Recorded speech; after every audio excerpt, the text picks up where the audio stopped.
plus que dans d'autres secteurs, l'audiovisuel, le cinéma, les spectacles vivants ont été particulièrement touchés par la crise Covid-19. Et nous terminons donc ces assises de l'attractivité par cette filière en plein redémarrage, mais selon de nouveaux paradigmes que nous allons donc découvrir avec M. Rémi Berg, directeur Film Paris Région, Vincent Florent, directeur du numérique Centre national du cinéma et de l'image animée, Didier Huc, président de la FICAM, et Pervenche Beurrier, délégué général pour Ecoprod. Merci beaucoup. Alors, on a gardé le meilleur pour la fin, évidemment. Et donc, pour vous divertir, à la fin de cette séquence des assises, on va vous parler de la filière image, de cinéma et d'audiovisuel. Et donc, je vous souhaite la bienvenue sur cette table ronde qui va traiter de la transformation de cette filière image et de l'industrialisation de la production. Alors, lorsqu'on parle de cinéma et d'audiovisuel, on pense culture, et on oublie parfois qu'il s'agit d'une filière économique qui représente 150 000 emplois en Île-de-France et 6 700 entreprises référencées. Donc, c'est vraiment une filière économique, industrielle à part entière. Je rappelle par ailleurs que la France est le 6e plus gros producteur et le 2e plus gros exportateur de films au monde. On est aussi le 3e pays le plus représenté en termes de contenu sur les plateformes numériques derrière les USA et l'Inde. La région Île-de-France, elle concentre 50% des tournages en France, c'est à peu près 1000 tournages par an, c'est 15 à 20 tournages par jour en même temps sur la région Île-de-France. Alors, l'émergence des plateformes de contenu, vous connaissez Netflix, Amazon, Apple, etc. La transposition de la directive SMA. Alors, la directive SMA, c'est l'obligation par l'Europe pour les plateformes de contenu de produire localement une partie de leur contenu. Et puis, évidemment, la période de pandémie qu'on vient de vivre rebat complètement les cartes de cette filière image en France et en Île-de-France. Et donc, pour en discuter, je suis ravi d'accueillir autour de moi sur cette table ronde Pervenche Beurrier, qui est la déléguée générale de l'association Ecoprod.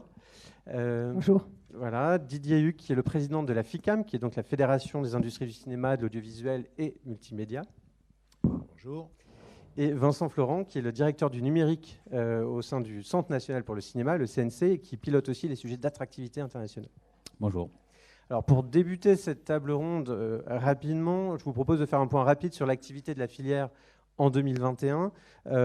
Quel bilan, alors évidemment l'année n'est pas finie, mais quel bilan de ce début d'année jusqu'au mois de novembre et quelles tendances vous voyez sur ce, alors pas ce début d'année, mais sur presque cette année accomplie.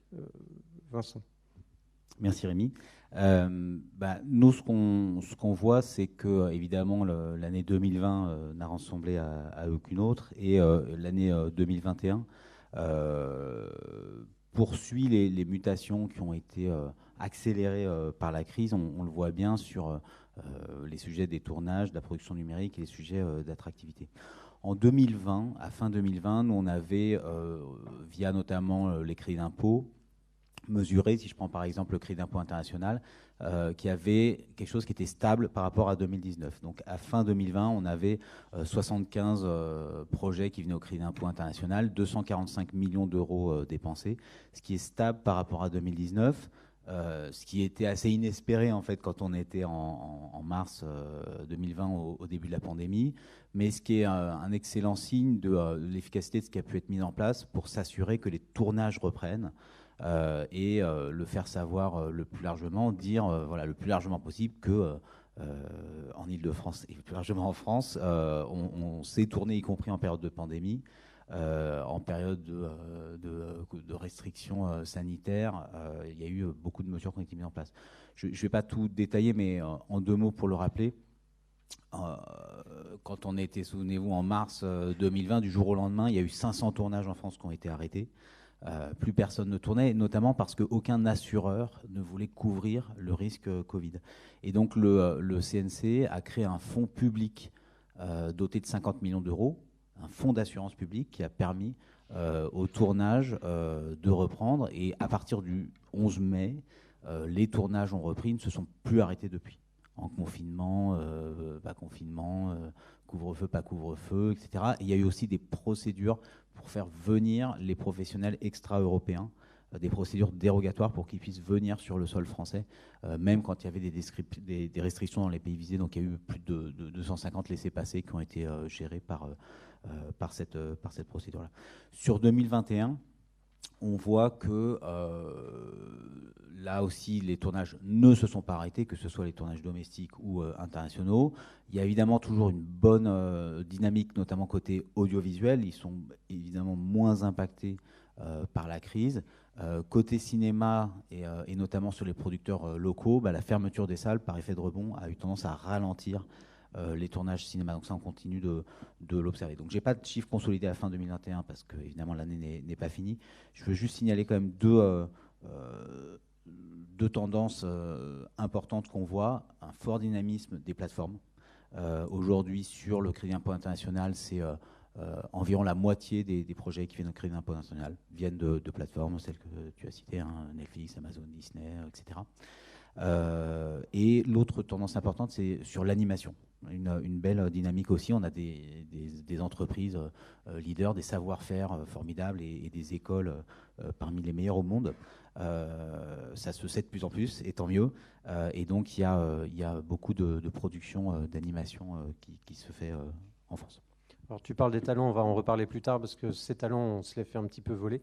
Mais sur le bilan et les tendances, Didier ? Je confirme ce que dit Vincent. Enfin, l'année 2021, il y a eu un gros rebond. Grosso modo, on se trouve en matière de films français à peu près au niveau de 2019, en année glissante, je compare. Et en audiovisuel, c'est aussi légèrement supérieur, avec déjà une tendance et un accroissement apporté par les plateformes. Grosso modo, sur la partie française, enfin c'est très technique, mais sur la partie française, nous, notre estimation vue de la FICAM, sur la partie française des œuvres audiovisuelles, les plateformes représentent déjà 10%. Donc, et c'est en forte croissance, toujours en année glissante. Donc, ce qui fait qu'aujourd'hui, 2020 a été catastrophique, effectivement, parce que tout s'est arrêté instantanément. Mais grâce au CNC, effectivement, c'est reparti. Les tournages, contrairement aux autres pays où ils ne sont pas repartis avant très longtemps, nous, on est reparti tout de suite. Et en 2021, les industries techniques tournent bien. Donc, globalement, à part quelques secteurs très spécifiques liés à l'audiovisuel, les industries techniques tournent à un régime très élevé. Alors, c'est bien, effectivement. On a une grande visibilité encore jusqu'en mars prochain, ce qui est rare au mois de novembre. On n'a pas de visibilité en général jusqu'au mois de mars. Donc, il y a des tournages prévus. Il y a des projets d'agrément. Bon, ensuite, l'incertitude sera, c'est comment se feront les remontées de salles d'ici la fin de l'année vis-à-vis des producteurs et des distributeurs et comment ils pourront financer les prochains films. Mais en tout cas, pour l'instant, l'horizon est relativement dégagé sur 6 mois. Cela étant, on a quand même un basculement entre les films et l'audiovisuel. L'audiovisuel prend une part de plus en plus importante. Parce que de toute façon, il y a eu une appétence pour l'audiovisuel qui ne s'est pas démentie, alors que les producteurs pouvaient être un peu inquiets sur l'exposition de leurs œuvres en salle. Donc, mais n'empêche qu'il y a un gros volume de projets et qu'il y a un gros humeur. Les tendances, quand même, c'est un nombre de semaines de tournage en régulière diminution. On est passé sur 5 ans de 7 semaines à 6 semaines en moyenne. Donc, pour les productions françaises, pour les productions internationales, ça devrait être un peu plus long. Enfin, ça dépend comment ils découpent un peu leur projet et quelle est la part qu'ils font en France. Voilà, donc bilan, mais avec une grosse mutation, basculement quand même, un basculement tendanciel, cinéma, audiovisuel. Cela dit, ça se rapproche assez par les budgets, les ambitions de plus en plus. Et avec un fort appui des séries qui a une incidence forte sur les moyens derrière, parce qu'une série, effectivement, va engager des moyens pendant une période beaucoup plus longue qu'un film. Bon, ça sera peut-être la question suivante, c'est comment on fait ? Alors, merci pour ces tendances. Effectivement, on observe tous que l'audiovisuel est en train de prendre un petit peu le pas sur le cinéma. Chez Film Paris Région, on a noté aussi une augmentation de 30% des projets qu'on a pu accompagner sur l'année 2021, et l'année n'est pas finie, et effectivement qui est portée par les séries. Du coup, pour peut-être échanger sur les enjeux de la filière, puisque finalement, on est en train de le dire, il y a un léger changement de paradigme. Je vous propose donc d'échanger un peu sur ces enjeux enjeux, l'augmentation du flux de projets, nécessite aussi de moderniser nos infrastructures. Et je vais peut-être repasser du coup la parole à Vincent pour nous parler d'infrastructures de studio. Je sais qu'un plan de modernisation a été annoncé par le CNC l'été dernier. Et probablement d'autres mesures pourraient être à venir dans les mois qui viennent. Voilà. Qu'en est-il des infrastructures? Où en est-on en France par rapport à nos concurrents, par exemple? Oui, effectivement, c'est une obsession sans cesse renouvelée pour le CNC, et donc une série de mesures que de faire en sorte que la France se dote des meilleures infrastructures de tournage et de production numérique. En fait, on voit bien là aussi, c'est l'accélération de ce qui était déjà identifié avant, mais finalement ces sujets de studio dans les filières du cinéma audiovisuel, on en parle depuis quelques temps déjà. En fait, on hérite d'une situation qui est là depuis parfois des dizaines d'années, qui est que la France a moins que d'autres pays investi dans ces studios. C'était à la fois pour des raisons historiques et culturelles. On va dire que, pour résumer, la nouvelle vague a inventer quelque chose qui est venu d'ailleurs d'une innovation technique, le fait qu'il y ait des petites caméras portables. D'un coup, on pouvait aller dehors, et donc ça a renouvelé créativement énormément le genre. Mais du coup, le studio est un peu tombé en désuétude. C'était un peu le cinéma à la papa. Et puis pour des raisons aussi structurelles, qui est qu'en France, contrairement aux autres grandes capitales européennes, par exemple, les studios ne possèdent pas leur foncier. Et donc, comme ces studios ne possèdent pas leur foncier la plupart du temps, ils ne sont pas toujours maîtres de leur destin. Et il y a une pression foncière, en Ile-de-France notamment, mais ailleurs, qui fait que voilà, soit ils ne peuvent pas s'étendre, voire ils sont obligés de s'établir ailleurs. Donc ça, c'était vraiment un sujet identifié par le CNC dès le 2019. Il y avait un rapport qui a été publié sur le sujet. Et s'en est suivi une série de mesures qui sont allées crescendo. Début 2020, au Paris Images, donc un salon qu'on monte d'ailleurs avec Chose Paris Région, Dominique Boutonnat, président du CNC, a annoncé le lancement d'un plan studio qui était doté d'1 million d'euros pour accompagner des projets de modernisation. Avec la crise, ça a été l'occasion aussi, dans le plan de relance des filières, de faire un grand investissement justement pour ces sujets de l'avenir. Et donc il y a eu la mesure du choc de modernisation de l'appareil de production. Donc ça, c'est une mesure qui est dotée de 10 millions d'euros et qui, dans l'esprit de ce plan de relance, a été exécutée très vite pour investir tout de suite. Et donc il y a eu 20 projets qui ont été là, désignés, accompagnés au premier semestre 2021. Donc sur ces 20 projets, il y en a 10 qui se concentrent en Ile-de-France. Il y a à la fois des studios de tournage. Donc au global, les 10 projets sont sur 4 départements en Ile-de-France. Il y a des studios de tournage, il y a des studios de production numérique. Donc dorénavant, on tourne de plus en plus devant des écrans LED géants, c'est les nouvelles techniques de production. Donc on veut être à la pointe de ça. Il y a des projets de ce type-là, des projets de motion capture. Et puis il y a des projets d'effets visuels numériques, d'animation, des studios d'animation et de post-prod. Donc ces 20 projets du choc de modernisation, ça va renouveler énormément l'appareil de production qu'on va avoir. Et l'investissement de l'État de 10 millions fait un effet de levier très fort. On a constaté que ces 20 projets représentent 160 millions d'euros d'investissement privé. Donc là-dessus aussi, chacun est à sa place. L'État est là pour réunir les conditions qui font que voilà, il y a une initiative publique. On aide à pallier finalement un défaut de marché qui est que des investisseurs n'allaient pas là-dessus. Ça crée de la confiance, les investisseurs privés viennent, et on a mesuré que ces projets, sur les 5 ans, allaient créer 7000 emplois. Donc c'est vraiment quelque chose qui crée une dynamique très forte. Et puis les annonces plus récemment du président de la République sur le plan France 2030 contenaient, ça ne vous a peut-être pas échappé, un volet sur la culture. Et dans le domaine de la culture, c'est vraiment très spécifiquement le sujet des studios et de la formation. Donc là-dessus aussi, l'ambition, c'est de dire qu'on veut faire de la France un des plus grands pays de tournage et de production numérique au monde. Et donc on veut avoir les meilleurs studios et les meilleures formations. Et dans les deux cas, on sait qu'on n'a pas assez actuellement. Ce dynamisme de la production, le fait que dorénavant, les plateformes ont des obligations de financement, fait qu'il y a beaucoup de demandes qui arrivent. On n'a pas assez de grands plateaux, on n'a pas assez de grands terrains où on stocke les décors qu'on appelle des backlots, et on ne forme pas assez. Donc, il va y avoir un investissement très important. Au global, sur France 2030, c'est 600 millions d'euros investis sur les studios, la formation et la réalité immersive. Donc, vous le comprenez, en fait, on a une très belle opportunité avec ces plateformes qui viennent tourner en Europe et en Ile-de-France aussi. Et donc, l'idée, c'est de s'équiper d'infrastructures, de former des gens pour qu'on soit capable de tirer parti de cette opportunité importante. Je voudrais, avant de parler de production numérique, parler d'éco-production. C'est un sujet extrêmement important aujourd'hui en France. À peu près 1,7 million de tonnes de CO2 générées par la filière image. Et donc c'est une filière et nous sommes tous autour de cette table ronde très très impliqués sur ces sujets d'éco-production. Donc je voudrais laisser la parole à Pervenche pour nous parler d'EcoProd, l'association qui vient d'être constituée mais qui finalement est issue d'un collectif qui existe depuis une dizaine d'années. Et peut-être pour nous parler un peu quels sont les enjeux aujourd'hui de l'éco-production, comment nous on se situe sur ces sujets-là, quels sont les acteurs impliqués, et puis peut-être quels outils à disposition des professionnels. Oui, bonjour à tous. Effectivement, EcoProd vient d'être créé, donc c'est une association, mais c'est une association qui est issue d'un collectif qui existe depuis 2009. Donc les membres fondateurs de cette association sont originellement les membres du collectif.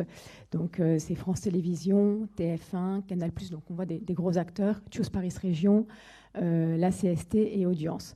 Et le collectif, depuis 2009, avait pour mission d'accompagner les professionnels dans la dimension environnementale des tournages et des productions, en les dotant d'outils, en les permettant aussi une évaluation de l'impact environnemental du secteur pour pouvoir un peu savoir comment appréhender et comment développer les stratégies à mettre en place pour limiter ces impacts environnementaux que vous avez rappelé, Rémi, à l'instant.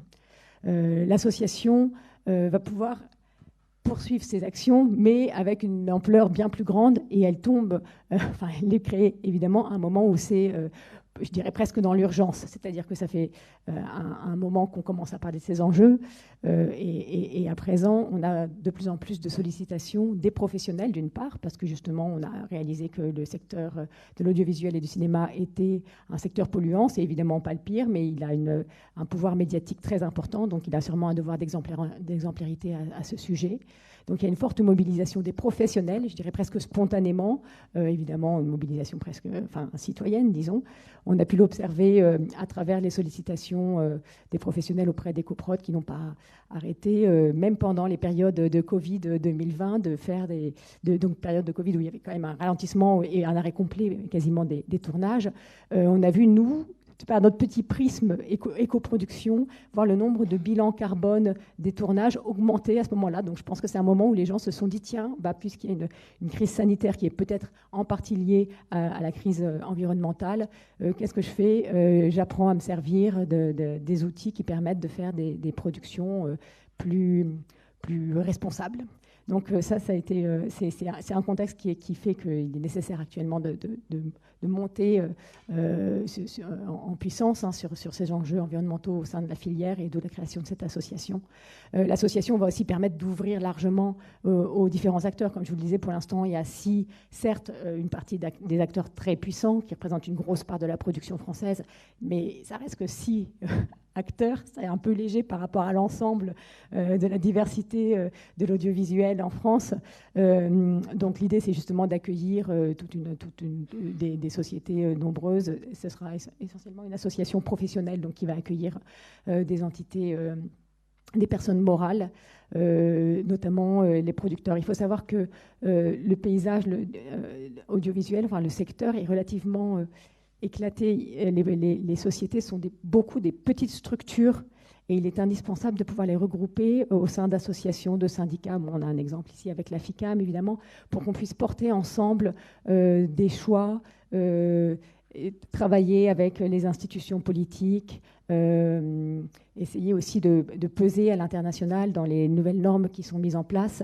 Tout ça, c'est un peu l'ambition d'EcoProd. Voilà. Merci. Donc effectivement, on a une ambition qui est très très forte. On a travaillé depuis assez longtemps sur ces sujets. Donc on a aussi développé une expertise et donc on va vraiment continuer à travailler, d'avancer sur ces sujets. Je voudrais du coup parler un petit peu de production numérique. Donc ça touche aussi les effets spéciaux, la post-production, etc.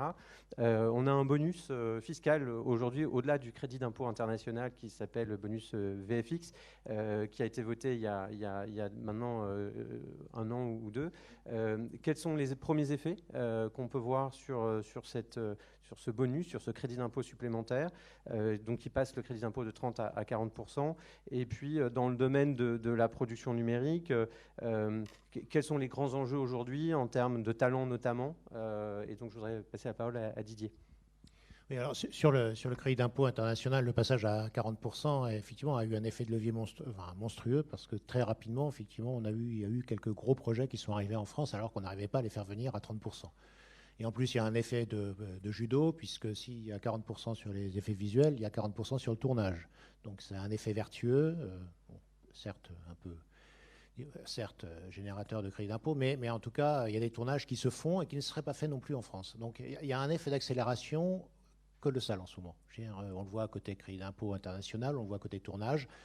On le voit quand les chiffres qu'a donné Vincent, les choses ne s'arrêtent pas. Et avec les plateformes qui arrivent, je ne vois pas pourquoi ça s'arrêterait. Donc ça c'est vraiment, on s'est remis en selle au niveau international avec ce changement de niveau.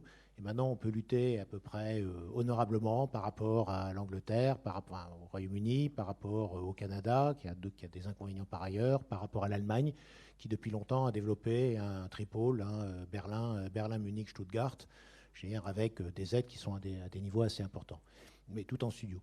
Donc, cela étant, ça veut dire aussi qu'il faut avoir des studios pour les accueillir. On en revient toujours au problème du studio. Alors, on a très peu de temps pour le faire, mais il faut le faire vite et efficacement. Ça ne doit pas être des plans à long terme. Puisqu'il y a 40% sur les effets visuels, il faut qu'il y ait aussi les infrastructures sur les effets visuels. Or, les talents, on a les écoles, mais pas de peau. En France, la plupart des talents, ils vont à l'étranger parce que les gros projets d'effets visuels, jusqu'à présent, étaient à l'étranger. Donc, ils partaient à l'étranger et il fallait les faire revenir. Là, il va falloir effectivement conserver nos talents en France. Pour conserver nos talents en France, il faut qu'on ait des projets d'envergure parce que finalement, les artistes, ils bâtissent leur carrière par rapport aux challenges techniques qu'ils ont remportés sur des films. Et c'est comme ça qu'ils passent de film en film ou d'entreprise en entreprise. Et pour avoir des gros projets, il faut avoir de la capacité et la crédibilité des entreprises. L'exemple tout à l'heure, quand Cyril Marquand est intervenu au titre de Montréal International, le Québec, il n'a pas fait différemment. Hein, il a eu l'expérience des jeux vidéo, puis après, il l'a appliqué aux effets visuels. Et puis enfin au tournage. Parce qu'effectivement, les tournages en décor naturel au Québec, c'est quand même un peu dur pour le faire tout au long de l'année. Ou alors, c'est très ciblé. Donc, et ils n'ont pas les talents. Donc, voilà. Donc, c'est vraiment un enjeu assez fondamental. C'est un binôme. Il faut les infrastructures pour avoir les projets et parce que c'est la crédibilité, mais il faut aussi avoir les talents parce que le producteur il dit est-ce que vous allez délivrer les projets en temps et en heure? Oui, non, hop, passe son chemin. Oui, mais il faut montrer. Et retenir les talents, ça veut dire être assez agressif et aller porter la parole France, tous ensemble, à l'étranger, parce que c'est en étant unis, effectivement, qu'on pourra faire venir et qu'on aura une crédibilité. Un studio ne peut pas faire souvent les choses tout seul, c'est à 2 ou à 3 qui font, donc c'est de la coopération. Ça change aussi les mentalités, donc c'est quelque chose qui est important dans l'évolution de l'écosystème. Mais cette formation, il faut augmenter le nombre de talents formés en France de manière assez drastique, avec tout en à la fois sur la production numérique, mais aussi côté réalisation, c'est-à-dire faire apprendre aux réalisateurs qu'on change et qu'ils doivent inclure cette dimension dès la phase de préparation des films. Donc, ce n'est pas uniquement un effort de formation sectorielle, c'est un effort de formation transversale qui est assez important pour accompagner les révolutions technologiques. Je voulais revenir quand même un instant sur la partie écologique, parce que quand je regarde un peu au niveau mondial, on s'aperçoit qu'aujourd'hui, ce sont les agences de publicité qui se sont engagées sur le zéro carbone 2050. Dans le Science Based Target, on voit toutes les agences de pub, on voit Netflix, mais on ne voit pas encore les studios. Donc la pression va être très forte. Alors on a un avantage, c'est qu'on a déjà commencé en France, mais la pression va être très forte, parce que première étape, ça va être les agences de pub, et puis très rapidement, ça va être l'ensemble des plateformes, Enfin, Amazon aussi s'est engagé. Et ensuite, on va voir les studios traditionnels. Donc ça nous laisse un tout petit peu de temps pour bien se préparer pour que l'ensemble de l'écosystème, et là à travers l'initiative transversale et autour des copains, puisse se mettre en place, mais il va falloir être prêt d'ici très très très peu de temps. Si je peux rebondir là-dessus, en fait, aux États-Unis, les studios se sont aussi montés en fédération sur ce sujet au sein de la PGA Green. Et c'est vrai qu'on cite beaucoup l'évolution des plateformes, Netflix, mais aussi des acteurs aussi importants que HBO ou la BBC, qui maintenant ont des cahiers des charges très précis sur la dimension environnementale. Et ces cahiers des charges, leurs engagements à eux, plateformes, diffuseurs, etc., ont un impact direct sur nos productions, si jamais on veut pouvoir diffuser les productions tournées en France ou françaises sur ces plateformes. Donc c'est vrai que c'est un aspect de compétitivité et même d'attractivité essentiel à prendre en compte et qui va croissant. Alors on parle du coup d'attractivité internationale et donc on a aussi un besoin de coordination et travailler ensemble à vendre la France collectivement, ce qu'on essaye d'ailleurs de faire tous ensemble. Est-ce que, Vincent, tu veux nous parler un petit peu des initiatives en termes d'attractivité internationale, le plan d'action qui est un petit peu préparé pour vendre la France à l'international sur les prochaines années? Oui, absolument. L'idée générale est assez simple, c'est qu'une fois qu'on a le bon crédit d'impôt, comme on en parlait tout à l'heure, des bonnes infrastructures, des formations qui forment plus de talents, il faut le faire savoir le plus largement possible. Et donc on veut réunir toutes ces conditions-là. Il y a une reconfiguration qui a été faite récemment, qui était que cette promotion de l'attractivité internationale qui était jusqu'ici dévolue à une association qui s'appelle Film France, qui était financée très majoritairement par le CNC. Le CNC l'opère depuis début novembre en direct. Je salue d'ailleurs les membres du service qui sont dans la salle et Mathieu Ripka qui a pris la tête du service, qui vient de l'autre côté de la barrière, qui était producteur, qui était location manager, donc qui faisait venir les tournages à l'international. Et donc on veut là aussi se doter de nouveaux moyens pour le faire savoir le plus largement possible. Donc dans le plan de relance toujours, en plus des 10 millions d'euros du choc de modernisation, il y a 800 000 euros d'enveloppe supplémentaire de promotion de l'attractivité internationale. Ça veut dire quoi très concrètement? Ça veut dire aller dans les endroits de rencontre où les donneurs d'ordre sont en France et à l'international. Et donc on est en train de consolider un plan en plusieurs étapes à l'international. Il va y avoir dès décembre le Focus London, qui est voilà, un grand salon britannique dans lequel on sera présent. C'est un rendez-vous aussi de beaucoup de commissions d'attractivité du film partout sur le territoire. Donc on veut absolument continuer d'être ce hub de synergie entre les commissions d'attractivité dans toutes les régions. Peu de temps après ça, il y aura en janvier le Paris Image, donc auquel évidemment, avec le Production Forum notamment et d'autres événements. Et puis sans doute un événement à monter en Californie pour être au plus près des donneurs d'ordre. Et là-dessus aussi, tout au long de ça, des nouveaux moyens qu'on se donne, donc le showreel qui va bien, qui montre tout ce qu'on sait faire ici, des exemples de production, la valorisation de la production durable qu'on fait de plus en plus en France. Là-dessus aussi, dans les projets qui ont été accompagnés, il y a beaucoup de projets qui investissent pour réduire leur empreinte carbone. C'est un argument d'attractivité, donc il faut qu'on le mette sur la plaquette, il faut qu'on le fasse savoir. Et peut-être dernière chose, c'est que ce qu'on voit, c'est que de plus en plus, les projets internationaux qui viennent tourner ici, en fait, on voit que la France inspire le monde, y compris dans le contenu en lui-même. C'est-à-dire que là, dans les grands projets de cette année internationaux, vous avez The French Dispatch de Wes Anderson, qui est une déclaration d'amour à la France. Vous avez The Last Duel de Ridley Scott. Donc voilà, à chaque fois, on parle de cinéastes absolument immenses, ou même des séries comme Emily in Paris, comme Lupin. Donc à chaque fois, en fait, on voit la France à l'écran. On sait que ça a des répercussions énormes en matière de tourisme, au-delà de l'activité même cinématographique et audiovisuelle. Donc on veut évidemment continuer à développer ça. Merci. Il y a aussi le projet d'une présence physique à Los Angeles qui est aussi un moyen de travailler au quotidien notre réseau français. Oui, absolument. Donc il y a déjà une personne qui est là-bas depuis quasiment un an, qui va être renforcée en 2022 par un poste plus senior. Et l'autre changement aussi, c'est que ces actions qu'on applique au cinéma audiovisuel, on va, au sein de ce service d'attractivité, les appliquer aux jeux vidéo. On voit aussi là beaucoup d'éditeurs internationaux qui viennent implanter un bureau en France parce que là aussi, des bonnes écoles, des bons savoir-faire se mélangent cerveau droit, cerveau gauche avec de la créativité et voilà, un esprit d'entreprise qui se développe fortement. Donc on va développer aussi ce champ-là. Voilà, donc une filière très dynamique finalement, des enjeux très importants. Et une capacité finalement à travailler ensemble de manière coordonnée pour réussir, comme on le disait tout à l'heure, à avoir à la fois les infrastructures, à la fois les talents, avancer sur les bonnes pratiques, notamment avec l'impact environnemental. Et puis c'est une filière qui est une très bonne carte de visite de la France, de l'Île-de-France, qui nous montre à travers le monde. Et donc ça, c'est un atout très fort pour l'attractivité de l'Île-de-France. Je vous remercie tous les trois pour votre participation à cette table ronde et je passe la parole à Lionel Breteau.